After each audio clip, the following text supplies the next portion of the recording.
The NHS reforms are fiercely opposed by the unions. One of their biggest complaints is that there'll be more and more privatisation within the health service. But that's not new. The last government got private firms to build and run hospitals. And it's at the heart of a big industrial dispute in Swindon at the moment. Here's Paul Baltrop. This government had an idea and Parliament made it law. Seems like it's illegal to fight for the union anymore. And which side... Remember the 1980s? The unions do. Conservative-led governments are not good for them.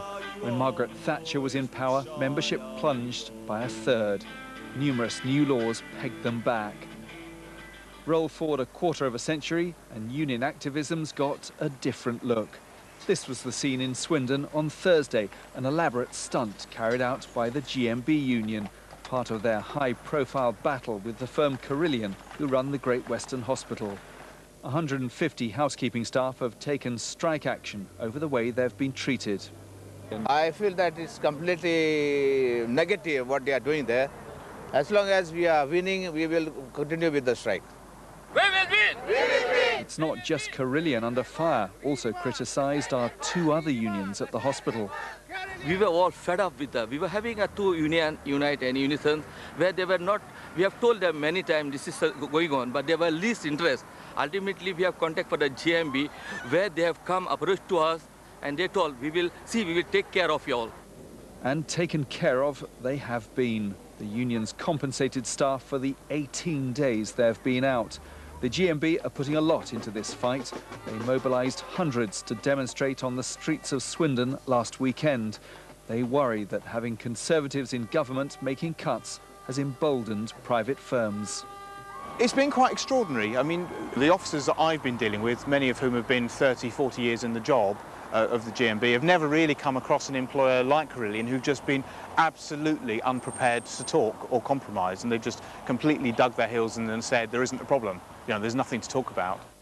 In a statement, Carillion said it was disappointed at the strike, whilst their collective grievance was still being investigated.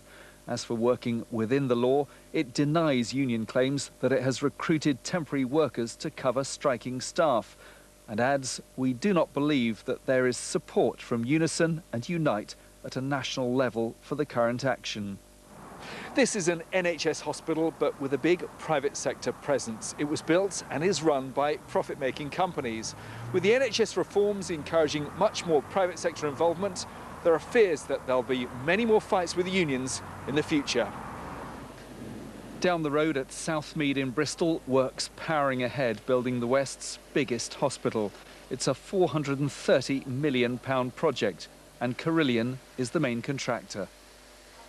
I fear that this may be just, you know, an opening battle, and then there may be many more battles as private companies take over more and more of the National Health Service and bring in their own particular hard-headed business approach, as opposed to, you know, the sort of service ethos which we've seen in the National Health Service. We're not going to call any more strikes while these interviews are taking place. Because we don't want... For now, there'll be a pause for talks. But the GMB and many unions are bracing themselves for more battles to come. Well, we did ask Carillion on today, but they couldn't make it. But Jerry Hicks from the Unite Union is with us today. He spoke at a rally in support of those workers. You can see trouble ahead, can't you? I can. I actually spoke at a different rally. It was in support of victorious electricians who had taken unofficial action. I was invited to Swindon, but I was double booked. But I can see a lot of trouble ahead. It's called profit before people.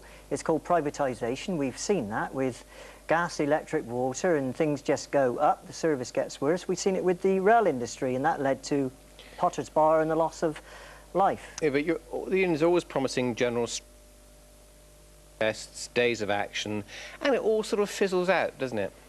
Well, I wish they were always promising that. The truth is, I think people are in front of the trade union leaderships. By the way, my own trade union leader did very well out of the budget because he's on a handsome salary. But yesterday there was a demonstration. It was very impromptu outside the BRI, where people care about the NHS. It's being privatised under our nose. firms like Carillion and Balfour's, who employ people in your own building, David. It wasn't a huge demonstration outside the BRI. I saw the pictures of it. But don't forget, when we looked at those pictures in the 1980s, and what the Thatchers did to the unions, that was in response to what happened in the 70s when you and I were boys and we were doing our homework by candlelight because the power workers switched off the electricity.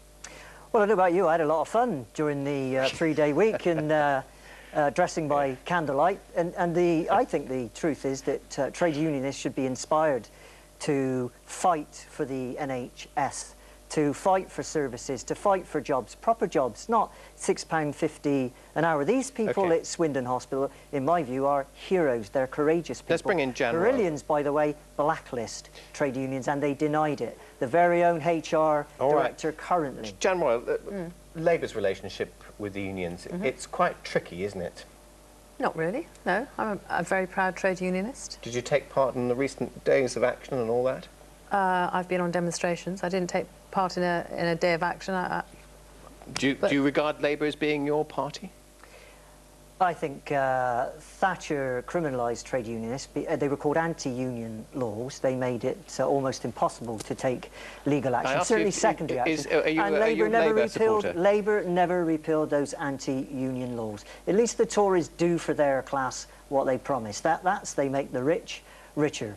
Labour let the trade unionists down, and in my view, the working class down. Well, I would completely disagree with that. I mean, we created jobs under Labour. We did a huge amount to take people out of poverty, especially elderly people and children. And you look what's happening now, Jerry. I think life under Labour was 100 times better than it's going to be under this government. What I would say to that is it was people power that smashed the poll tax. Labour said pay it and we'd change it when we get into power. I was on the demos, mate. And I was pleased to ignore the Labour MPs. One last word let's bring Duncan into this discussion.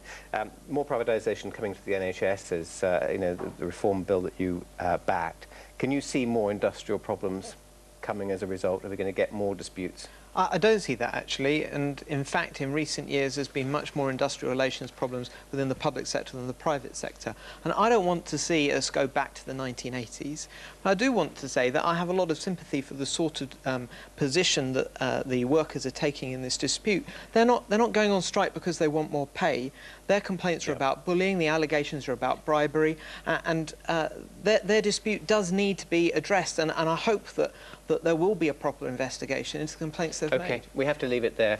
Jerry, thanks very much indeed. Good to see you. No one goes on strike for a laugh, however. Everyone takes it very seriously. And I, for one, enjoyed the 1980s because we owned gas, electric, and we owned oil. All right, well, we're going to stay in 2012 for the moment, but thanks very much indeed.